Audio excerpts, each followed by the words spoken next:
نشے کے مریض کو یہ کہتے رہنا کہ تم نشہ چھوڑ دو یا نشہ کم کر دو، یہ دونوں چیزیں کارآمد نہیں ہے، کیونکہ وہ ایسا کر نہیں سکتا، کیونکہ اس کی جو ول پاور ہے وہ نشے کی بیماری کے سامنے بے بس ہے۔ نشے کی بیماری اس کو اپنی مرضی پر چلا رہی ہوتی ہے۔ جو نشے کا علاج ہے یہ کوئی عام کاروبار نہیں ہے، یہ کسی ایک پیارے کی زندگی کا مسئلہ ہے، اور یہ ایک پیارے کے فیوچر کا سوال ہے۔ تو اس میں جو علاج کرنے والے ہیں ان کی ذمہ داری ہے کہ فیملی کے تمام جو افراد ہیں ان کو موٹیویٹ کریں۔ اٹ ٹیکس اے فیملی، یعنی اگر آپ سمجھتے ہیں کہ صرف نشے کے مریض کے اوپر کام کرنے سے کامیابی مل سکتی ہے تو اس کے امکانات ذرا کم ہوتے ہیں۔ نشے کی بیماری سے نجات کرنے کے لیے 3 پارٹیوں کو اچھا انسان بننے کی ضرورت ہے۔ پہلی پارٹی جنہیں اچھا انسان بننے کی ضرورت ہے وہ خود علاج کرنے والے ہیں۔ دوسری پارٹی جنہیں اچھا انسان بننے کی ضرورت ہے وہ مریض کے اہل خانہ ہے، اور تیسری پارٹی جسے اچھا انسان بننے کی ضرورت ہے وہ خود مریض ہے۔ زندگی میں بارہا ایسے موقع آئے کہ جب میرے سامنے چوائس تھی کہ اس بندے پہ ٹرسٹ کروں کہ جس نے کبھی نشہ نہیں کیا، یا اس بندے پہ ٹرسٹ کروں کہ جس نے نشہ کیا اور چھوڑا، تو میری جو کلیئر چوائس تھی ایوری ٹائم وہ یہ تھی کہ میں نے اس بندے پہ بھروسہ کیا کہ جس نے نشہ کیا اور پھر نشہ چھوڑا اور بحالی اور خوشحالی کی منزلیں طے کی۔ اس بیماری میں جو سب سے بڑی اینٹی بایوٹک ہے وہ اچھا انسان بننا ہے۔ اس بیماری میں آپ کو بہت قیمتی ادویات کی ضرورت نہیں پڑتی، اس بیماری میں آپ کو کوئی ٹیکے لگوانے کی ضرورت نہیں، نہ کوئی آپریشن، نہ کوئی چیر پھاڑ اور نہ کوئی پلاسٹر۔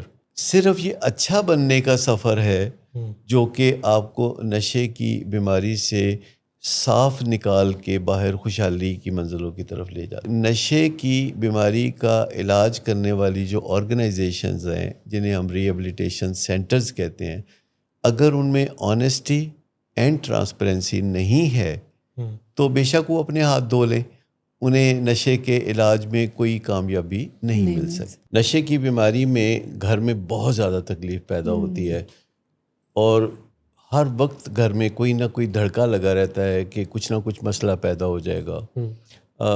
لڑائی جھگڑے ہو رہے ہوتے ہیں اور اپنے ہی پیارے کا مستقبل تاریک نظر آ رہا ہوتا ہے، روپیہ پیسہ بہت ضائع ہو رہا ہوتا ہے، بدنامی کا بھی خوف ایک الگ محسوس ہو رہا ہوتا ہے، بے چینی اور خطرے اور غصے اور ان سب علامتوں کو جب گھر میں ہر وقت اہل خانہ دیکھتے ہیں تو وہ شدید تکلیف میں مبتلا ہو جاتے ہیں۔ وہ کوشش کرتے ہیں کہ اپنے پیارے کے ساتھ وہ کوئی ایڈجسٹمنٹ کر لیں، یعنی کچھ نوازشیں کر لیں، کچھ اس کے ساتھ کچھ لوگ کچھ دو کی بنیاد پہ معاملات طے کیے اور توقع رکھی کہ وہ نشہ چھوڑ دے گا، لیکن وہ اس طرح نشہ نہیں چھوڑتا۔ جب اس کی ذمہ داریاں اہل خانہ اٹھا لیتے ہیں یا نشے کی بیماری کے جو تکلیف دہ نتائج ہیں وہ گھر والے اپنے سر پہ لے لیں تو مریض کو پھر یہ کام دھندہ بڑا مزیدار لگتا ہے، اور وہ اس کے اوپر اپنا پورا فوکس کرنے لگتا ہے کہ وہ نشے کو جاری رکھے۔ فیملی اپنے درد کی وجہ سے مریض کو علاج میں لے کر آتی ہے، یعنی اگر کوئی بھی بندہ جو کہ نشہ استعمال کرتا ہے یا شراب کا استعمال کرتا ہے، تو اگر وہ شراب کا یا نشے کا استعمال کرتا رہے گا اور فساد نہیں کر رہا، گھر میں تباہی نہیں کر رہا، تو کبھی بھی اس کو علاج میں نہیں لانے کا سوچا جائے گا۔ جنہیں ہم انیبلنگ کہتے ہیں یا نوازشیں کہتے ہیں، یہ فیملی خوشی سے نہیں کرتی، مجبوری سے کرتی ہے۔ یہ ایک ایڈجسٹمنٹ ہے، بلکہ اس کو میل ایڈجسٹمنٹ کہا جائے گا، کہ فیملی کوشش کرتی ہے کہ کچھ لوگ کچھ دو کی بنیاد پہ معاملات کو ایسے چلائے جائے کہ گھر میں امن رہے اور کچھ فنکشنالٹی باقی رہے۔ لیکن اس سے جب کام نہیں بنتا اور مریض کا جو نشے کی بیماری کا سلسلہ ہے وہ آگے بڑھتا ہوا نظر آتا ہے، تو گھر والے کبھی کبھی پھر بہت غصہ بھی کرتے ہیں اور اس کو وہ تانے طنز یا بری بری باتیں بھی کہتے ہیں۔ اس سے کو وقتی طور پر صورتحال 2 طرح سے سامنے آتی ہے۔ ایک تو کچھ مریض جو ہیں وہ سامنے نشہ کرنے کی بجائے اپنی اس ایکٹیویٹی کو پس پردہ لے جاتے ہیں کہ فیملی کو پتہ نہ چلے، اور وہ اپنا نشے کا دھندا جاری رکھتے ہیں۔ دوسرے وہ مریض ہوتے ہیں کہ جب ان کو بے عزتی کا نشانہ بنایا جاتا ہے تو پھر وہ کھل کے سامنے آ جاتے ہیں کہ اچھا پھر جو کرنا ہے کر لو، میں تو کروں گا۔ تو یہ جو کبھی نوازشیں اور کبھی غصہ کرنا یا مار پٹائی کرنا یا سختی کرنا، یہ ساری چیزیں مل کے گھر کی فضا کو بیمار کر دیتی ہیں اور پورے گھر والے پھر روگی ہو جاتے ہیں, تکلیف میں ہو جاتے ہیں. ایسے میں کوئی جب حادثہ ہوتا ہے تو پھر سب مل کے طے کرتے ہیں کہ اس کو کوئی علاج میں لے جاتے ہیں. تو یہ پین ڈریون چیز ہوتی ہے, یہ درد سے پیدا ہونے والی صورتحال ہے.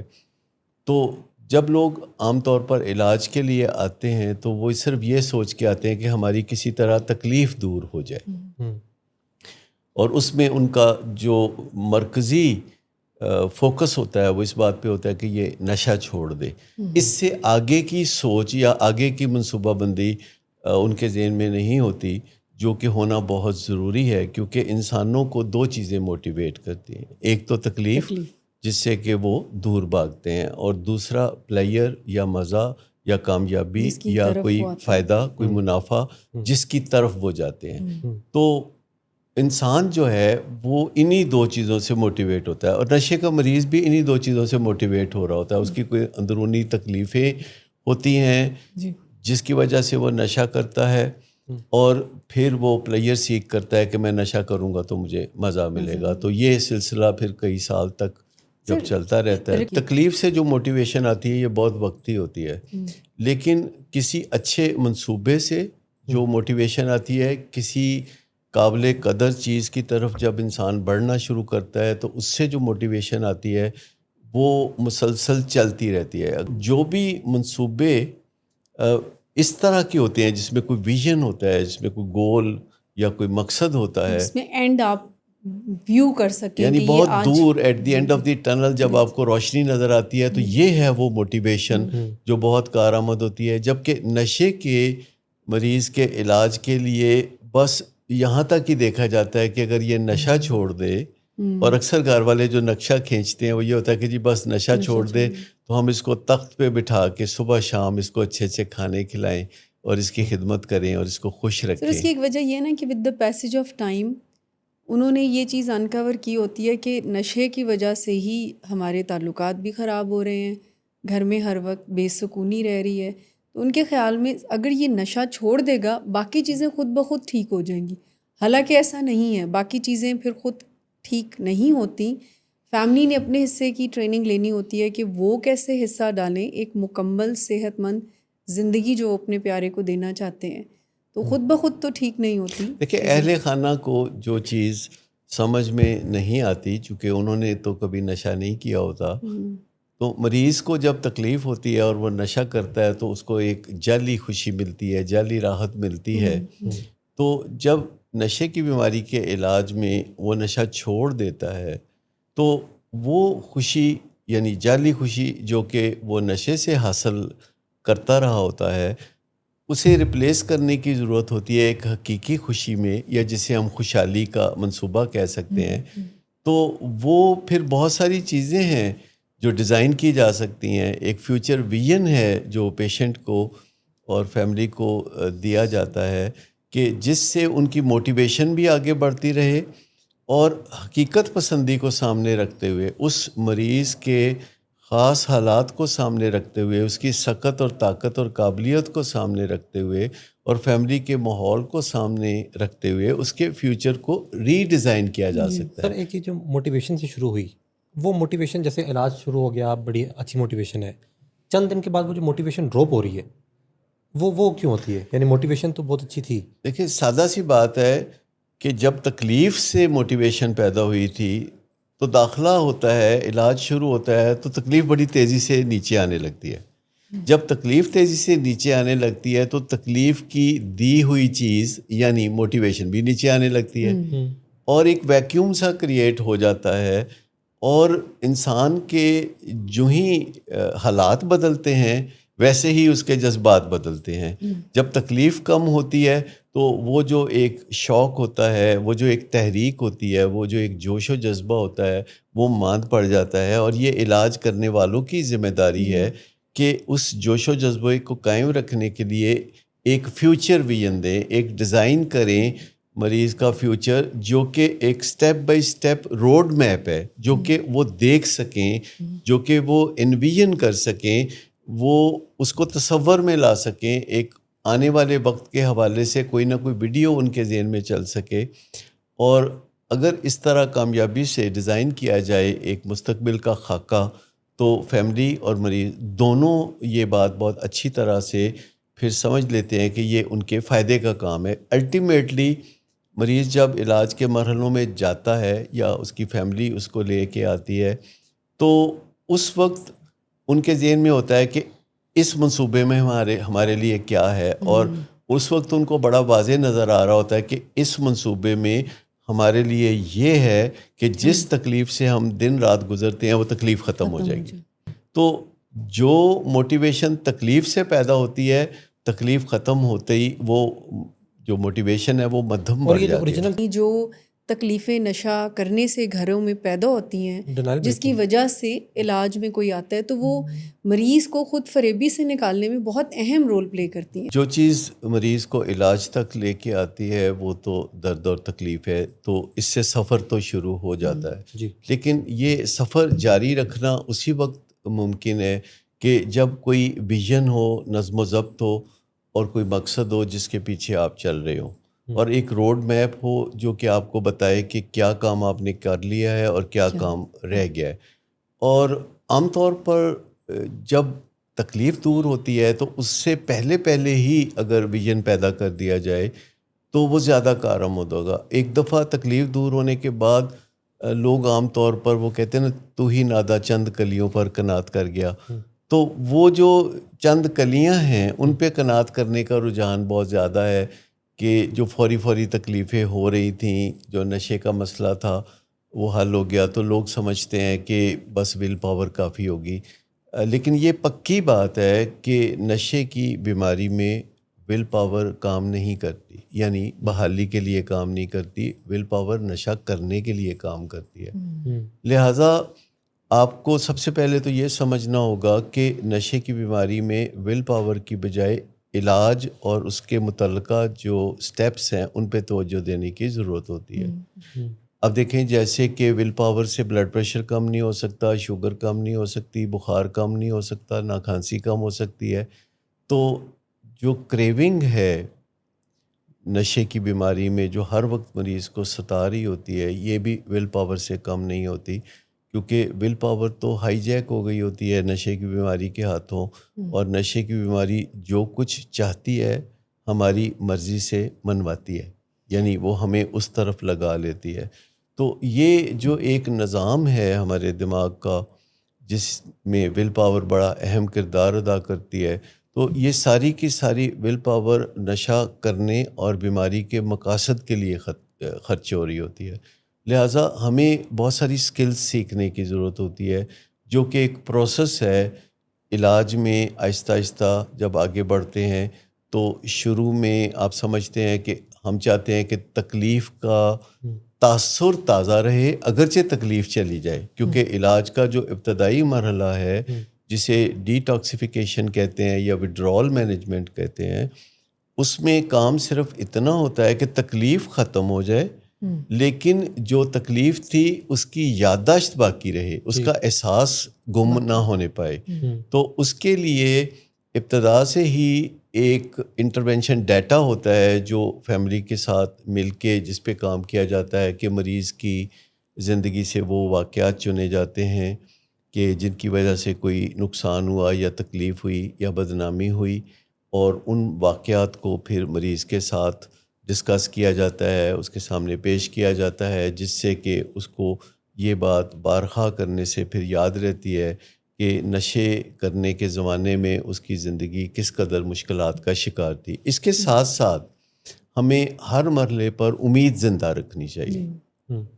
اچھا, امید کا مطلب کوئی خیالی پلاؤ نہیں ہے. امید کا مطلب یہ ہے ایسی بصیرت اور عقل مندی اور سمجھداری کی باتیں اور منصوبہ کہ جو مریض کو اور اس کی فیملی کو نہ صرف سمجھ آئے بلکہ قرینِ قیاس بھی نظر آئے. تو اس کے لیے چونکہ اب دیگر بیماریوں کی طرح پچھلے 50 سال میں نشے کی بیماری کے علاج میں بھی بہت ترقی ہوئی ہے, بہت سارا لٹریچر ہے جو اہل خانہ کے لیے ہے اور مریضوں کے لیے ہے.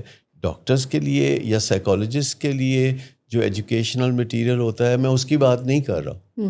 آپ سوچیں کہ امریکہ میں ہر سال تقریباً 1000 کتابیں ہیں جو کہ نشے کی بیماری کے موضوع پر پبلش ہوتی ہیں. ان میں سے کوئی 100 کتابیں ہوں گی جو ماہرین کے لیے اور ڈاکٹرز کے لیے ہوتی ہیں.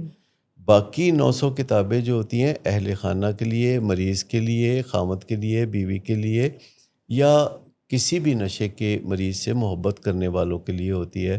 اور ان میں سے بے شمار کتابیں ایسی ہوتی ہیں جو ان لوگوں نے لکھی ہوتی ہیں جو اس بیماری سے کامیابی سے گزرنے کا تجربہ بھی رکھتے ہیں. سر یہ جو آپ نے ویژن کی بات کی ہے نا کہ فیملی کو صحیح ٹائم پہ امید دلانا اور پھر اس کی پلاننگ بھی کرنا، پھر اس کو صرف باتوں میں ہی نہیں، اس کے ایکشنز پلان بھی بتانا کہ اچھا یہ سٹیپ ہے، پھر آگے یہ سٹیپ ہے، پھر یہ سٹیپ ہے، اور پھر اس کی ایگزیکیوشن میں اور ایک واضح مقصد بتا دینا کہ یہاں آپ نے پہنچنا ہے.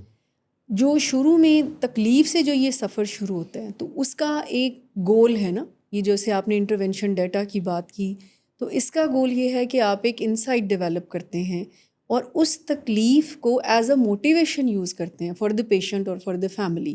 اب جب وہ گول اچیو ہو جاتا ہے، پیشنٹ انسائٹ فل ہوتا ہے، اس کا ڈینائل بریک ہوتا ہے اور فیملی کا بھی ڈینائل بریک ہوتا ہے انٹرونشن جب وہ لکھتے ہیں. تو اس کے بعد اگر ہم ویژن نہیں دیتے صحیح ٹائم پر، ایسا نہیں ہے کہ جب فیملی تکلیف میں اور اس وقت اگر ہم ویژن دینا شروع کریں تو وہ جو تکلیف فائدہ دے سکتی ہے، جو ایک موٹیویشن کے طور پر ہم یوز کر سکتے ہیں، وہ انڈر دا کارپیٹ چلی جائے گی اور فیملی اور پیشنٹ جو ہے وہ اس ڈائریکشن میں چلنا شروع ہو جائیں گے جس پہ کہ وہ ایکشن نہیں ہے، وہ اچھی اچھی باتیں ہی ہیں صرف. دیکھیں جہاں تکلیف بہت زیادہ ہوتی ہے تو وہاں فیوچر ویژن کی بات ذرا بے وقت کی راگنی لگے گی. لیکن جو ہی مریض کا علاج شروع ہوتا ہے ود ان 48 آورس جو ہے، جو شعلے بھڑک رہے ہوتے ہیں آگ کے اور جو تکلیف بہت زیادہ ہوتی ہے وہ دھیمی پڑ جاتی ہے اور فیملی کے ساتھ پھر ہم امید کی بات کر سکتے ہیں. لیکن یہ امید کی جو بات ہے یہ خالی ہوا میں کوئی بات نہیں ہوتی، بلکہ اس کے لیے ایک ڈھانچہ، ایک سٹرکچر ہوتا ہے، ڈاکومنٹیشن ہوتی ہے، اس میں کچھ لکھے ہوئے ایجوکیشنل مٹیریل ہوتے ہیں اور پھر سامنے زندہ مثالیں ہوتی ہیں. جیسے ہمارے ولنگ بیز میں ہر سیٹرڈے کو شام کے وقت جو ہے ہم ان لوگوں کو میڈالینز دیتے ہیں جنہوں نے اپنی بحالی کے اور خوشحالی کے کئی سال مکمل کیے ہوتے ہیں، اور وہ آ کے تو پھر ہمارے موجودہ مریضوں کو اپنے خاص انداز میں کچھ باتیں بھی بتاتے ہیں جن سے ان کو کامیابی ملی اور وہ اپنی زندگی میں آنے والی بہتری کا بھی ذکر کرتے ہیں. تو کبھی کبھی میں اپنے مریضوں سے پوچھتا ہوتا ہوں کہ جب آپ نے نشہ نہیں شروع کیا تھا تو ان دنوں کیا حالات تھے آپ کے، یا دوسرے لفظوں میں آپ کا بچپن کیسا تھا، یا اس وقت کیا حالات تھے. تو اکثر مریض مجھے بتاتے ہیں کہ میں بچپن میں بہت اچھے طریقے سے زندگی گزارتا تھا. آج ہی میں ایک پیشنٹ سے بات کر رہا تھا جو کراچی کلینک میں ہمارے ہاں داخل ہے. اس نے مجھے بتایا کہ میں بچپن میں اپنی امی کے ساتھ برتن دھویا کرتا تھا، میں کپڑے بھی دھونے میں ان کی مدد کرتا تھا. اور پھر اس نے کہا کہ جب میں میٹرک میں تھا تو میں ہیڈ بوائے تھا. تو آپ اندازہ کریں کہ 14-15 سال کی عمر تک وہ تعلیمی طور پر بھی اچھا تھا، لیکن اس کے بعد یکدم مجھے کچھ ایسے لوگوں کی کمپنی ملی جنہوں نے اس کو سگریٹ اور چرس پہ لگایا اور اسے سمجھ میں آئی بات کہ اتنی محنت کرنے کی کیا ضرورت ہے، نشہ کرو اور مزہ لو. اور پھر مسلسل اس کی زندگی میں ایسے 30 مزید سال گزرے جب اس نے نشے کے علاوہ کچھ بھی نہیں کیا. لیکن آج بھی اس کے اندر پرانی باتوں کو جب میں نے چھیڑا تو اس کے چہرے پہ ایک روشنی آ گئی، برائٹنس آ گئی. اس نے کہا کہ میں نے سوچا تھا میں CSS کروں گا، میں نے سوچا تھا کہ پھر میں سرکاری افسر بنوں گا، پھر میں جلدی ریٹائرمنٹ لے کے میں سیاست میں آ جاؤں گا تو میں سیاسی کامیابیاں حاصل کروں گا. تو سب کچھ خواب ہی بن گیا، کچھ بھی میں نے حاصل نہ کیا اور پھر اس کی آنکھوں میں آنسو آ گئے. تو میں نے اسے بتایا کہ ابھی بھی تم یو آر جسٹ 44، تو چلو آپ بہت کچھ نہیں کر سکے لیکن ابھی بھی آپ بہت کچھ کرنے کی پوزیشن میں ہو. تو میں نے کہا آپ کیا کرنے کی پوزیشن میں ہو؟ تو اس نے کہا کہ آپ بتائیں. میں نے کہا میں تو تب بتاؤں کہ اگر مجھے کچھ کرنا ہو، چونکہ کرنا آپ نے ہے تو میں چاہوں گا کہ آپ کے اندر سے کوئی بات نکلے. تو پھر اس نے بتایا کہ میں کاروبار کر سکتا ہوں، یا میں یہ کر سکتا ہوں، میں وہ کر سکتا ہوں، میں اپنے بچوں کے لیے اچھا رول ماڈل بن سکتا ہوں، میں اپنے بچوں کی تعلیم و تربیت کر سکتا ہوں، میں اپنے خاندان کو جو تکلیفیں دی ہیں ان کی تلافی کر سکتا ہوں. تو شروع میں جب کوئی مجسمہ کسی چٹان میں سے نکالا جاتا ہے تو اس کی کوئی شکل و صورت نہیں ہوتی، لیکن ہمیں سب کو پتہ ہوتا ہے کہ اس چٹان میں ایک خوبصورت مجسمہ موجود ہے. اس مجسمے کی خوبصورتی کا دار و مدار اس چٹان میں نہیں ہوتا، جی وہ مجسمہ ساز میں ہوتا ہے کہ جس نے صحیح طریقے سے اس مجسمے کو انکور کرنا ہوتا ہے. تو علاج کرنے والوں کی یہ ذمہ داری ہے کہ ان کے سامنے جو ایک کلائنٹ ہوتا ہے وہ اس کے خاص حالات اور اس کی تعلیم و تربیت اور اس کے پس منظر کو دیکھتے ہوئے اس کے فیوچر کو ایسے نئے سرے سے ری ڈیزائن کرے کہ ان کے اندر جو ایک ندامت پیدا ہو چکی ہوتی ہے کچھ نہ کر سکنے کی، وہ ختم ہو جائے اور وہ اپنے خوبصورت مستقبل کی طرف رواں دواں ہو جائے. کسی بھی نشے کے مریض کے بارے میں مثبت سوچنا کافی عقل مندی اور محنت مانگتا ہے، کوشش مانگتا ہے. یہ بیماری ایسی ہے جو کہ انسان کا نہ صرف امیج ٹارنش کرتی ہے بلکہ اس سے توقعات جو رکھی جاتی ہیں ان کو بھی زمیں بوس کر دیتی ہے. اس کے لیے ضرورت اس بات کی ہے کہ ہم نشے کی بیماری کے نظریے کو سمجھیں کہ یہ بیماری ہے جو ایک اچھے بھلے انسان کو ڈراؤنا خواب سا بنا دیتی ہے. تو 3 چیزیں ہیں جو اہل خانہ یا علاج کرنے والے جو ہیں ان کو مد نظر رکھنی ہوگی. پہلی چیز کہ unconditional regard as a human being, اس کو دوبارہ ہیومن بینگ کی کیٹیگری کے اندر لے آئیں. اور یہ آسان کام نہیں ہے معاشرے میں. سچی بات یہ ہے کہ ہمیں اپنے پروفیشنلز کو بھی یہ سکھاتے 6 سے 9 مہینے تک لگتے ہیں کہ ان کے دل میں ہم اپنے جو کلائنٹس ہیں جو نشے کے مریض ہیں ان کے لیے انکنڈیشنل ریگارڈ پیدا کر سکیں. دوسری بات یہ ہے نان ججمنٹل بیہیویئر. نشے کے مریض کو سب سے زیادہ جس چیز کا سامنا ہوتا ہے وہ ججمنٹس ہیں کہ اپنے ہی پیارے اپنے ہی والدین بعض اوقات اتنی بری باتیں کہتے ہیں، اتنی بری ججمنٹس دیتے ہیں کہ کسی مریض کے لیے ان ججمنٹس کے سامنے کھڑے ہو جانا اور اپنی زندگی کو دوبارہ صحیح رستے پہ استوار کرنا بڑا مشکل ہو جاتا ہے. تیسری چیز ہے نان ریڈیکیولنگ ایٹیٹیوڈ، کہ مذاق جو ہے نشے کی بیماری ایسی بیماری ہے کہ جو مذاق کا نشانہ بھی بنا دیتی ہے. آپ دیکھیں فلموں ڈراموں میں نشے کے مریضوں کو دکھا کے ان کی حرکتوں کو دکھا کے ہنسنے کا سامان پیدا کیا جاتا ہے. جی بالکل. مجھے بتائیے دنیا کی اور کون سی بیماری ہے جس کے مریض کو اسٹیج ڈراموں میں یا فلموں میں دکھا کے ہنسنے کا سامان پیدا کیا جائے. تو جب تک علاج کرنے والے اور اہل خانہ اور مریضوں سے کوئی بھی رشتہ رکھنے والے لوگ unconditional regard, non judgemental behaviour اور نان ریڈیکیولنگ ایٹیٹیوڈ نہیں اپناتے تو نشے کا مریض ان کی بات سننے کے لیے ہرگز تیار نہیں ہوتا. بات سننے کے لیے صرف بات میں دم ہونا ضروری نہیں ہے، بات سننے کے لیے ہم آہنگی ہونا ضروری ہے. بات سننے کے لیے مریض کو یقین ہونا چاہیے کہ مجھ سے جو بھی بندہ بات کر رہا ہے وہ مجھے اپنا ہم پلہ یا اپنے برابر سمجھے. دیکھیے جب نشہ مریض چھوڑتا ہے ریہیبلیٹیشن سینٹر میں اپنی زندگی کو وہ ایک نئی نظر سے دیکھنا شروع کرتا ہے جی، تو شروع میں ہی ایک دم اس کی جو کریونگ ہے وہ بہت کم ہوتی ہے. ٹھیک. اس کی کئی وجوہات ہیں. جو کریونگ کم ہوتی ہے، ایک تو اس کو اپنی وہ تکلیفیں ابھی تازہ یاد ہوتی ہیں جن کی وجہ سے وہ علاج گاہ میں آیا. دوسرا کریونگ کم ہونے کی یہ وجہ ہوتی ہے کہ اسے پتہ ہوتا ہے کہ یہاں اس کو نشہ نہیں مل سکتا، تو جب امید ہی نہیں ہوتی تو کریونگ بھی نہیں ہوتی.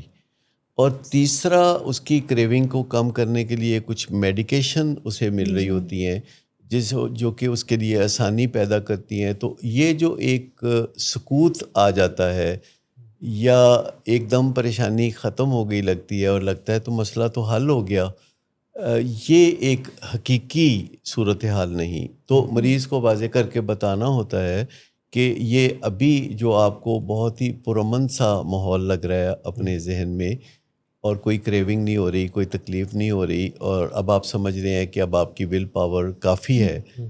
لیکن جو کریونگ ہے وہ ریہیبلیٹیشن سینٹر کے اندر نہیں ہوتی. وہاں نہ کوئی ٹریگر ہوتا ہے, نہ کوئی پرانا دوست ہوتا ہے, نہ کوئی پرانی جگہ ہوتی ہے جہاں بیٹھ کے وہ نشے کرتے رہے ہیں. اور کریونگ کا تعلق جو ہے وہ علاج گاہ سے گھر جانے کے بعد ہوتا ہے. ان دو چیزوں کو ہم یوں تشبیہ دیتے ہیں اپنی میڈیکل لینگویج میں, یعنی in vitro and in vivo. In vitro کا مطلب ہے لیبارٹری سیٹنگ میں, یعنی جو ریہیبلیٹیشن ہے یا ریہیبلیٹیشن سینٹر ہے وہ ایک لیبارٹری سیٹنگ ہے. اچھا, ان وائیوو کا مطلب ہے کہ جب وہ علاج مکمل کر کے اپنے اصلی معاشرے میں جاتا ہے, جہاں ٹریگرز بھی ہیں, وہ جگہ بھی ہیں, وہ دوست بھی ہیں, اکسانے والے بھی ہیں, چڑھانے والے بھی ہیں, ناراض ہونے والے بھی ہیں, تنگ کرنے والے بھی ہیں. تو یہ ساری چیزیں جہاں ہوتی ہیں وہاں پھر چنگاریاں اٹھتی ہیں جو طلب کی شکل اختیار کرتی ہیں, اور پھر طلب جب جنون بنتی ہے تو مشکلات پیدا ہوتی ہیں. تو ان چیزوں کے بارے میں اینٹیسپیشن دینا, پہلے سے مریضوں کو بتانا جو ہے وہ بہت ضروری ہے. دوسری طرف اہل خانہ اس ٹریپ میں پھنسے ہوتے ہیں کہ اب مریض نے تو قسم کھا لیا, اب تو اس نے وعدہ کر لیا ہے. تو یہ جو ایک سوچ ہے کہ مریض نے ارادہ کر لیا ہے, اس نے وعدہ کر لیا ہے. ارادہ علاج کے کام آ سکتا ہے, ارادہ مہارتیں سیکھنے کے کام آ سکتا ہے, ارادہ کوئی کام کرنے کی اہلیت دے یہ ضروری نہیں ہے. جیسے اگر کوئی شخص کتنا بھی ارادہ رکھتا ہو, اگر اسے جہاز چلانا نہیں آتا تو پھر وہ جہاز اڑا نہیں سکتا. دیکھیں اس میں یہ بات بھی بہت اہم ہے کہ جب مریض اپنی تباہیوں کو یا خراب حالات کو یاد کرتا ہے اور پھر نشہ نہیں کرتا, یا فیملی کے دباؤ کی وجہ سے یا معاشرے کی وجہ سے وہ اپنے آپ کو انڈر اوبلیگیشن سمجھتا ہے کہ وہ نشہ نہ کرے, تو یہ چیز اگر وہ ذہن میں رکھ کے نشہ نہیں کرتا تو کافی وقت اس کا گزر سکتا ہے, لیکن الٹیمیٹلی وہ تھک جائے گا. اصل صورتحال یہ ہے کہ نشہ چھوڑنے کے بعد کیا اس نے کوئی گول سیٹ کیے ہیں کہ جس سے اس کو کوئی فائدہ یا مزہ ملے, کیا اس نے کوئی باعزت زندگی گزارنے کے لیے, احترام بھری زندگی گزارنے کے لیے کوئی جد و جہد کی ہے. تو جب وہ ایک مقصد حیات کا تعین کرتا ہے جو کہ پہلے سے اس کی زندگی میں ہوتا ہے, ہر انسان کی زندگی میں ایک چھپا ہوا ذہن کے کسی خانے میں مقصد حیات ہوتا ہے جسے ڈسکور کرنے کی ضرورت ہے. لیکن عام لوگ جب نشے کے مریض کے بارے میں سوچتے ہیں تو وہ اس کے بارے میں کوئی اچھا نہیں سوچتے, وہ یہ نہیں سوچتے کہ اس کا بھی کوئی مقصد حیات ہوگا. اور میں آپ کو بتاؤں کہ زیادہ تر لوگوں نے اپنی زندگی میں کبھی کسی نشے کے مریض سے پرسکون طریقے سے بیٹھ کے گفتگو نہیں کی ہوتی. ایون اس کے گھر والوں نے بھی پچھلے چند سالوں سے ہلے گلے کے سوا کچھ نہیں کیا ہوتا. تو ہم لوگ واحد وہ خوش نصیب لوگ ہیں کہ جو مریض کے ساتھ بہت اچھے ماحول میں بیٹھ کے بہت مناسب بات چیت کر رہے ہوتے ہیں, اور اس کی جو ویلیوز ہیں اور جو اس کی اقدار ہیں وہ اتنی اچھی ہوتی ہیں, اور وہ بعض اوقات کریز کی حد تک دنیا میں ہچائی کے علمبردار ہوتے ہیں. واحد چیز جو ان کی زندگی میں منفی ہوتی ہے وہ یہ ہوتی ہے کہ وہ جو کہتے ہیں وہ کر نہیں پاتے, they can not walk their talk. تو یہ اس سے جو مسئلہ پیدا ہوتا ہے, اس مسئلے کو حل کرنے کے لیے مریضوں کو سب سے پہلے انڈر ایسٹیمیٹ کرنا چھوڑ دیں. تو اصل بات یہ ہے کہ کسی بھی جگہ جہاں آپ کو تکلیف ہے, آپ تکلیف کے اسباب کا جائزہ لیں اور پھر اسی جگہ رہتے ہوئے آپ اپنی تکلیف کو دور کریں, تو آپ کچھ کھوئے بغیر بہت کچھ پا لیں گے. نشے کے مریض کو یہ کہتے رہنا کہ تم نشہ چھوڑ دو یا نشہ کم کر دو, یہ دونوں چیزیں کارآمد نہیں ہے, کیونکہ وہ ایسا کر نہیں سکتا, کیونکہ اس کی جو ول پاور ہے وہ نشے کی بیماری کے سامنے بے بس ہے. نشے کی بیماری اس کو اپنی مرضی پر چلا رہی ہوتی ہے, اور وہ کوئی نہ کوئی اس کو ایسا ہنر سکھا رہی ہوتی ہے جس سے کہ نشے کے کام دھندا جو ہے وہ چلتا رہے. یہ انسان کی نیچر میں ہے, یہ فزل آؤٹ فینومینا. اور جو لوگ کچھ کرنے کا دم رکھتے ہیں زندگی میں وہ اس فینومینا کے خلاف یا اس طرز عمل کے خلاف کام بھی کر رہے ہوتے ہیں. جو سی ای اوز ہوتے ہیں جن کے اوپر انحصار ہوتا ہے کمپنیوں کا, ہزاروں ماتحت ہوتے ہیں جن کے روزگار CEO کی فکر سے اور سوچ سے چلتے ہیں, جس کے ذہن پہ برڈن ہوتا ہے کہ ہر ایک کو سہولتیں اور تنہا وقت پہ ملے, اور وہ کوئی نہ کوئی ایسی حکمت عملی بناتا ہے جو اس کے ادارے کو کامیاب رکھے, پروفیٹیبل رکھے. تو وہ حکمت عملی بناتا ہے, پھر اس کو پالش کرتا ہے, پھر وہ اپنے سارے عملے کو لے کے بیٹھتا ہے اور ان کو جوش دلاتا ہے. موٹیویشنل اسپیکر کی طرح وہ اپنی حکمت عملی ان کے سامنے وضاحت سے بیان کرتا ہے اور پھر بتاتا ہے کہ اس کے کتنے فوائد ہیں.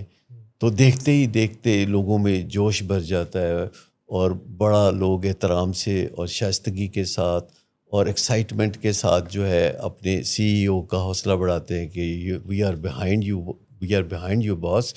آپ نے جو یہ منصوبہ پیش کیا یہ بہت شاندار ہے, یہ حکمت عملی بہت بہترین ہے, اور سب میں جوش بھر جاتا ہے. تو کسی بھی CEO کی زندگی میں یہ جو لمحہ ہوتا ہے یہ بہت شاندار اور سنہرا ہوتا ہے, لیکن پھر اس کے فوراً بعد یہ لمحہ جو ہے وہ گراوٹ کا شکار ہو جاتا ہے, اور تیزی سے CEO کو پتہ چلنا شروع ہوتا ہے کہ جو باتیں وہ کر رہا تھا ہال میں آدھے لوگ جو گردن ہلا رہے تھے وہ ایکچولی سن ہی نہیں رہے تھے, اور جو آدھے لوگ سن رہے تھے ان کے ذہن پہ بھی کچھ اور منصوبے چھائے ہوئے تھے, اور ان میں سے بھی جو آدھے لوگ ان منصوبوں پہ عمل کرنا چاہتے تھے انہیں پتہ نہیں تھا کہ اس منصوبے کو عمل کے سانچے میں کیسے ڈالنا ہے.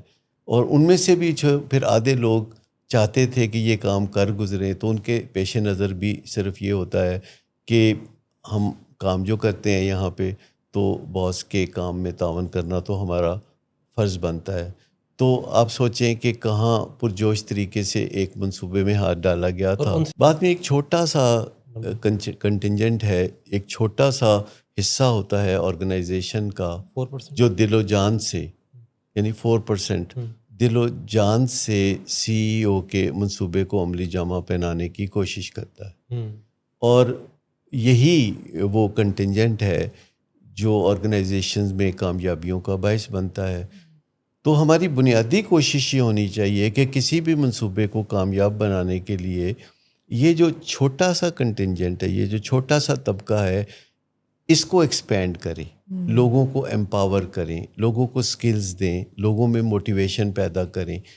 جو نشے کا علاج ہے یہ کوئی عام کاروبار نہیں ہے, یہ کسی ایک پیارے کی زندگی کا مسئلہ ہے, اور یہ ایک پیارے کے فیوچر کا سوال ہے. تو اس میں جو علاج کرنے والے ہیں ان کی ذمہ داری ہے کہ فیملی کے تمام جو افراد ہیں ان کو موٹیویٹ کریں. It takes a family. یعنی اگر آپ سمجھتے ہیں کہ صرف نشے کے مریض کے اوپر کام کرنے سے کامیابی مل سکتی ہے تو اس کے امکانات ذرا کم ہوتے ہیں, لیکن اگر فیملی کے تمام لوگ متحد ہو کر ایک جامع منصوبے پر کام کرتے ہیں اور قدم بقدم اس منصوبے کو آگے بڑھاتے ہیں, اور علاج کرنے والے ان کے اندر امید اور بصیرت پیدا کرتے رہتے ہیں, موٹیویشن بڑھاتے رہتے ہیں, تو جو منصوبہ آگے بڑھتا ہے علاج کرنے والوں کا کام آسان ہوتا چلا جاتا ہے. کیونکہ جب کسی کو فوائد نظر آنے لگتے ہیں, جب کسی کو منصوبے میں ایک پازیٹیوٹی نظر آنے لگتی ہے تو یہ بذات خود موٹیویشن بڑھانے کا باعث بنتی ہے. اور کچھ دنوں میں, کچھ مہینوں میں جب نشہ چھوڑنے کے فوائد مریض اور فیملی کے سامنے عیاں ہو جاتے ہیں تو پھر اس کو باہر سے موٹیویشن کی ضرورت نہیں رہتی. آپ یوں سمجھیں کہ شروع میں جب علاج میں آتا ہے مریض اور فیملی آتی ہے تو وہ بہت جوش و جذبے سے بھرے ہوتے ہیں, اسے ہم D1 کہتے ہیں. لیکن اس کے بعد جوش و جذبہ جو ہے سڈنلی ڈراپ کرتا ہے کیونکہ تکلیف تو ختم ہو گئی لیکن سامنے ویژن ابھی کوئی نہیں ہے. تو پھر علاج کرنے والے جو ہے وہ ویژن پیدا کرتے ہیں, اس کا مستقبل ڈیزائن کرتے ہیں, فیملی سے روزمرہ اس بارے میں بات کرتے ہیں. تو فیملی کی موٹیویشن کسی دن ہمیں اونچی نظر آتی ہے اور کسی دن نیچی نظر آتی ہے, لیکن وہ جو پہلا D1 والا جذبہ تھا وہ D2 میں قائم نہیں رہتا. آپ کو جذبہ نیچے نظر آتا ہے کیونکہ فیملی کو اور مریض کو کچھ پتہ چلتا ہے کہ اس منصوبے میں کچھ ہاتھ پاؤں ہلانے پڑیں گے, اس میں کچھ محنت کرنی پڑے گی. تو D1 سے جب کوئی D2 میں جاتا ہے تو اس کی موٹیویشن نیچے چلی جاتی ہے لیکن اس کی جانکاری اور مہارت ذرا اوپر آ جاتی ہے. تو پھر ہم اس کی موٹیویشن پہ کام کرتے ہیں اور موٹیویشن کو اوپر لاتے ہیں اور جانکاری کو بھی آگے بڑھاتے رہتے ہیں. تو اکثر و بیشتر ہمیں ان کی موٹیویشن بہت اچھی نظر آتی ہے پر کبھی کبھار پھر بھی ان کی موٹیویشن نیچے جاتی ہے. تو اس کو ہم D3 کہتے ہیں. D3 میں پھر ہم آگے کا جب کام کرتے ہیں، فیوچر ویژن دیتے ہیں، فیوچر ڈیزائن کرتے ہیں ایک آرکیٹیکٹ کی طرح، اور کاغذ پہ وہ روڈ میپ لکھا ہوا ان کے سامنے ہوتا ہے اور ان کے سامنے پھر جیتی جاگتی مثالیں بھی ہوتی ہیں جو کہ اپنی کامیابی کے سہارے لوگوں میں موٹیویشن پیدا کر رہی ہوتی ہیں وہ مثالیں. تو پھر مریض اور اہل خانہ جو ہے وہ D4 پہ چلے جاتے ہیں. D4 کا مطلب ہے کہ اب وہ اپنی موٹیویشن کو بھی خود ہی بڑھا سکتے ہیں اور اپنی جانکاری کو بھی خود بڑھا سکتے ہیں. یعنی D4 ایک ایسی سٹیج ہے کہ جس میں مریض ریکوری کے بارے میں اور پراسپیرٹی کے بارے میں اور سوبرائٹی کے بارے میں خود پڑھنا لکھنا شروع کرتا ہے. وہ گوگل پہ جاتا ہے، وہ یوٹیوب پہ جاتا ہے، وہ AI سے بات کرتا ہے اور ایسا ہی کچھ فیملی بھی کرتی ہے. تو آپ یوں سمجھیں کہ یہ D1 جو ہے اس میں موٹیویشن بہت زیادہ ہوتی ہے، اسکل بہت کم ہوتی ہے. D2 میں اسکل اوپر آ جاتی ہے، موٹیویشن نیچے چلی جاتی ہے. D3 میں موٹیویشن جو ہے وہ بھی اوپر آنا شروع ہو جاتی ہے اور اسکل بھی اوپر آتی رہتی ہے. پر D4 میں مریض اور اہل خانہ خود کفیل ہو جاتے ہیں اور وہ اپنی جو ریکوری ہے اور جو اپنی سوبرائٹی ہے اس کو خود لے کے زندگی میں آگے بڑھ سکتے ہیں. اور ہمارے ساتھ پھر ان کا جو رشتہ ہے وہ ایک خوبصورت میموری کا بن جاتا ہے. وہ ہمارے کلائنٹ نہیں رہتے بلکہ ہمارے کولیگ بن جاتے ہیں، ہمارے ساتھی بن جاتے ہیں. آپ نے دیکھا کہ جو ہمارے ہاں اتوار کو پروگرام ہوتا ہے یو آسکڈ فار اٹ، اس پروگرام میں ایسے لوگ خود سے پروگرام کر رہے ہوتے ہیں جو اس سارے تجربے میں سے کامیابی کے ساتھ گزرے ہوتے ہیں. ان کی 6 میل ہو گئی ہوتی ہے، وہ دل کی باتیں کر رہے ہوتے ہیں. وہ بڑے بڑے کامیاب لوگ اور بڑے بڑے ہائی اچیورز ہوتے ہیں، ان کا معاشرے میں بڑا اونچا مقام ہوتا ہے اور وہ کھل کے یہ بات کر رہے ہوتے ہیں کہ ان کو نشے کی بیماری کا سامنا تھا اپنی فیملی میں اور انہوں نے جد و جہد کی اور کامیابی سے اپنے آپ کو ان مشکلات میں سے نکالا. یعنی وہ D4 والے ہیں لوگ جہاں یہ تو جن کی D4 سے بھی بہت آگے والے لوگ ہیں کہ میں لاسٹ سنڈے کو ان کا پروگرام سن رہا تھا تو مجھے اتنی اچھی فیلنگ آ رہی تھی کہ وہ خود سے بیٹھ کے وہ ساری باتیں جو انہوں نے چند سال پہلے سیکھی تھیں اور اپنی زندگی میں آزمائیں اور اپنی زندگی کو خوبصورتی سے آگے بڑھایا. اور اب ان کو اس بات کی کوئی شیم نہیں ہے کہ ماضی میں کیا ہوا تھا. اس بات کا ان کو بہت فخر ہے کہ ان کی زندگی صحیح نہج پہ چل رہی ہے اور ان کے گھر میں خوشیاں پھر واضح طور پر کھیلتی ہوئی نظر آتی ہیں. یہ جو پرسکون زندگی کی فیلنگ ہے نا، جب ہم ایسی فیملیز کو یا پیشنٹ کو دیکھتے ہیں جو کہ ریکوری میں خوشحالی کی طرف جا رہے ہوتے ہیں تو ان کے لیے یہ بات بہت نیچے چلی جاتی ہے کہ لوگوں کو خوش کرنا ہے یا لوگوں کو ہم نے کیا کہنا ہے، یا یہ جو پہلے جو بہت پرومیننٹ ان کی زندگی میں یہ باتیں ہوتی ہیں کہ ہم کیسے کسی کو بتائیں، لوگ کیا کہیں گے. تو جب وہ پرسکون زندگی کی طرف آتے ہیں، وہ ویژن کو اپناتے ہیں، اس مقصد کو اپنا لیتے ہیں، تو یہ سوال بہت پیچھے رہ جاتا ہے کہ کسی کو پتہ چلتا ہے یا نہیں پتہ چلتا. پہلی بات تو یہ ہے کہ ان کا جو فریم آف ریفرنس ہے وہ بدل جاتا ہے. وہ پرسنل ایکسیلنس میں بلیو کرنے لگتے ہیں، وہ ون لوز میں بلیو نہیں کرتے. دوسری بات یہ ہے کہ وہ لوگوں کو امپریس نہیں کرنا چاہتے، انسپائر کرنا چاہتے ہیں. وہ اپنے آپ سے یہ برڈن ہٹا دیتے ہیں. بات یہ ہے کہ نشے کی بیماری میں لوگ جو شیم محسوس کرتے ہیں وہ اسی لیے محسوس کرتے ہیں کہ معاشرہ نشے کی بیماری کے معاملے کو بہت بری نظر سے دیکھتا ہے. تو آپ سوچیں کہ جو معاشرہ نشے کی بیماری کو بری نظر سے دیکھتا ہے وہی معاشرہ بحالی کو اور خوشحالی کو اور نشے سے نجات کو کتنی اچھی نظر سے دیکھتا ہوگا. آٹومیٹیکلی اگر نشہ کرنا کسی کی نظر میں انتہائی برا ہے یعنی معاشرے کی نظر میں، تو نشہ چھوڑ دینا کتنا بڑا معجزہ تصور ہوتا ہوگا اور نشہ چھوڑنے والوں کو لوگ کس قدر عزت کی نگاہ سے دیکھتے ہیں. میں خود آپ کو بتاؤں کہ زندگی میں بارہا ایسے موقع آئے کہ جب میرے سامنے چوائس تھی کہ اس بندے پہ ٹرسٹ کروں کہ جس نے کبھی نشہ نہیں کیا یا اس بندے پہ ٹرسٹ کروں کہ جس نے نشہ کیا اور چھوڑا، تو میری جو کلیئر چوائس تھی ایوری ٹائم وہ یہ تھی کہ میں نے اس بندے پہ بھروسہ کیا کہ جس نے نشہ کیا اور پھر نشہ چھوڑا اور بحالی اور خوشحالی کی منزلیں طے کی. جو ہم نے مختلف ٹرم یوز کی، درد، بصیرت، امید، ساخت، پیش رفت، مقصد، کیا یہ آپس میں کنیکٹڈ ہے؟ دیکھیے یہ سیکوینس ہے ایک. ٹھیک. دیکھیے سب سے پہلی بات یہ ہے کہ درد، ٹھیک ہے، درد پیدا ہوتا ہے اس خوف کی وجہ سے جو اپنے پیارے کے بارے میں کسی کو ہوتا ہے. درد پیدا ہوتا ہے ان چیزوں کی وجہ سے جو کہ بدنامی کا باعث بن رہی ہوتی ہیں مریض کے لیے اور اس کی فیملی کے لیے. تو درد ان کو لے کے آتا ہے علاج کے دروازے پہ. اور جب یہ سفر وہ شروع کرتے ہیں تو سب سے پہلے انہیں ایک روشن مستقبل نظر آنے لگتا ہے. جو ہی انہیں روشن مستقبل نظر آنے لگتا ہے تو پھر وہ اس کے لیے کچھ محنت کرنے کے لیے، کچھ سرمایہ کاری کرنے کے لیے بھی تیار ہو جاتے ہیں. اور ان کے جو چاہنے والے ہیں وہ ان کے ساتھ قدم ملا کے تو چلنا شروع کرتے ہیں. تو یہاں بصیرت جو ہے اس کا کردار آتا ہے کہ اب آپ کو امید بھی پیدا ہو گئی، آپ نے گول بھی سیٹ کر لیا، آپ نے پرپس بھی طے کر لیا. تو اب آپ کس طرح سمجھداری سے کسی منصوبے پر قدم بہ قدم عمل پیرا ہوں گے. پھر ایک سٹرکچر بھی چاہیے کہ کوئی ڈھانچہ جس میں ڈاکومنٹیشن ہو باقاعدہ کہ آپ آگے بڑھ رہے ہیں کہ پیچھے ہٹ رہے ہیں. جیسے کوئی اسٹاک ایکسچینج ہوتی ہے تو اس کے پوائنٹس کبھی آگے بڑھ رہے ہوتے ہیں، کبھی پیچھے ہٹ رہے ہوتے ہیں، جیسے کہ حالات ہوتے ہیں. تو یہ جو اسٹرکچر ہے اس سے جڑے رہنا. اور پھر یہ علم جو ہے جسے نشے کی بیماری سے بحالی کا علم کہتے ہیں، یہ دو طرح کا ہے. ایک یعنی ماہرین کے لیے علم آگے آتا ہے، ہر سال نئی نئی کتابیں، نئی نئی ریسرچز ہوتی ہیں اور سارا علم جو ہے وہ ماہرین تک پہنچتا ہے.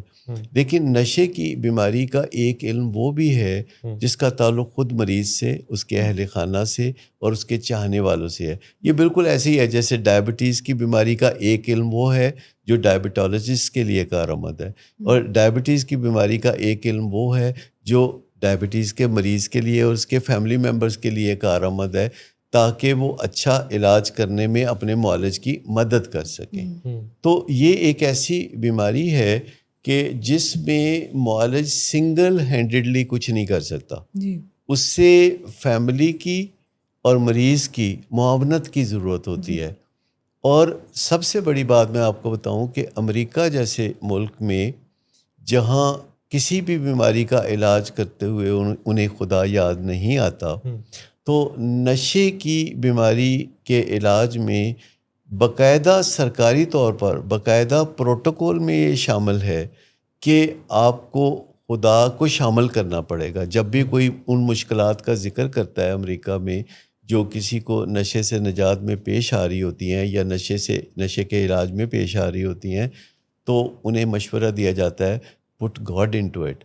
اور وہ جو 12 اسٹیپ پروگرام ہے جو نشے کے علاج کا لازمی جزو ہے امریکہ کی معیاری ریہیبلیٹیشن سینٹرز میں، اس میں 12 قدموں کا یہ جو پروگرام ہے اس میں کم از کم 6 قدموں میں خدا کا ذکر ہے، جس میں وہ کہتے ہیں God as we understand God.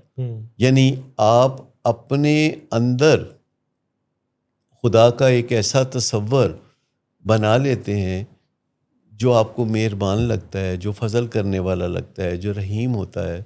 اور ایک پیار کرنے والے خدا کا تصور جب آپ اپنے اندر بسا لیتے ہیں اور کسی مشکل کا آپ کو سامنا ہوتا ہے تو مشکل پھر اس قدر مشکل نہیں اس کے علاوہ لگتی. کسی بیماری میں یہ ذکر نہیں ہے. امریکہ میں کبھی آپ نہیں سنیں گے کہ آنکولوجی میں کوئی خدا کا ذکر کر رہا ہو یا ڈائبٹیز میں کر رہا ہو یا دل میں اسٹنٹ ڈالنے والے کہہ رہے ہوں. امریکہ میں کسی بیماری میں انسان کو اچھا انسان بننے کے لیے بھی نہیں کہا جاتا. کہتے جی آپ کی مرضی ہے، اچھا بننا ہے بنو، نہیں بننا نہ بنو، ہم نے اسٹینٹ ڈالنے ہیں ڈال دیتے ہیں. لیکن میں آپ کو بتاؤں کہ نشے کی بیماری کا جو پروٹوکول ہے یا جو علاج ہے جو ساری دنیا میں امریکہ سے ڈسینڈ کرتا ہے، اس کا لازمی جزو ہے کہ نشے کی بیماری سے نجات کرنے کے لیے 3 پارٹیوں کو اچھا انسان بننے کی ضرورت ہے. پہلی پارٹی جنہیں اچھا انسان بننے کی ضرورت ہے وہ خود علاج کرنے والے ہیں. ٹھیک. دوسری پارٹی جنہیں اچھا انسان بننے کی ضرورت ہے وہ مریض کے اہل خانہ ہے. اور تیسری پارٹی جسے اچھا انسان بننے کی ضرورت ہے وہ خود مریض ہے. لیکن سب سے پہلے ہم مریض سے توقع نہیں رکھتے. بالکل. سب سے پہلے ہم معالج سے توقع رکھتے ہیں. اور میں آپ کو بتاؤں کہ نشے کی بیماری کا علاج کرنے والی جو آرگنائزیشنز ہیں جنہیں ہم ریہیبلیٹیشن سینٹرز کہتے ہیں، اگر ان میں آنیسٹی اینڈ ٹرانسپیرنسی نہیں ہے تو بے شک وہ اپنے ہاتھ دھو لیں، انہیں نشے کے علاج میں کوئی کامیابی نہیں مل سکتی. تو جب علاج کرنے والے خود آنیسٹ ہو جائیں، ٹرانسپیرنٹ ہو جائیں، اور 12 قدموں کا جو پروگرام ہے جو خدا کی مدد کا ذکر بار بار کرتا ہے، جو کریکٹر ڈیفیکٹس کو درست کرنے کا ذکر کرتا ہے، جس میں کسی الجھن کی صورت میں ہم خدا سے پوچھتے ہیں کہ خود ہمیں خدا بتا دے کہ وہ کیا چاہتا ہے، اور جب ہمیں خدا ہمارے شعور میں بتاتا ہے کہ وہ کیا چاہتا ہے تو پھر ہم اسی پہ عمل پیرا ہوتے ہیں. اور جو اس میں ایک روحانی بیداری کا پہلو ہے، یہ سب سے پہلے نشے کی علاج گاہ میں آتی ہے. جب روحانی بیداری آ جاتی ہے، کریونگز ختم ہو جاتی ہے اور ہوس ختم ہو جاتی ہے، تو پھر آپ اس پوزیشن میں آ جاتے ہیں کہ یہ پیغام 12 قدموں کا پیغام یا نشئی رویوں سے نجات کا جو پیغام ہے، آپ ان لوگوں تک پہنچانے کے قابل ہو جاتے ہیں کہ جو اب بھی تکلیف میں ہیں، اگرچہ خود آپ اپنی زندگی میں انہی پہ عمل پیرا رہتے ہیں. تو میں آپ کو بتاؤں کہ اس بیماری میں جو سب سے بڑی اینٹی بایوٹک ہے وہ اچھا انسان بننا ہے. جی بالکل. اس بیماری میں آپ کو بہت قیمتی ادویات کی ضرورت نہیں پڑتی. اس بیماری میں آپ کو کوئی ٹیکے لگوانے کی ضرورت نہیں، نہ کوئی آپریشن، نہ کوئی چیڑ پھاڑ، اور نہ کوئی پلاسٹر. صرف یہ اچھا بننے کا سفر ہے جو کہ آپ کو نشے کی بیماری سے صاف نکال کے باہر خوشحالی کی منزلوں کی طرف لے جاتا ہے.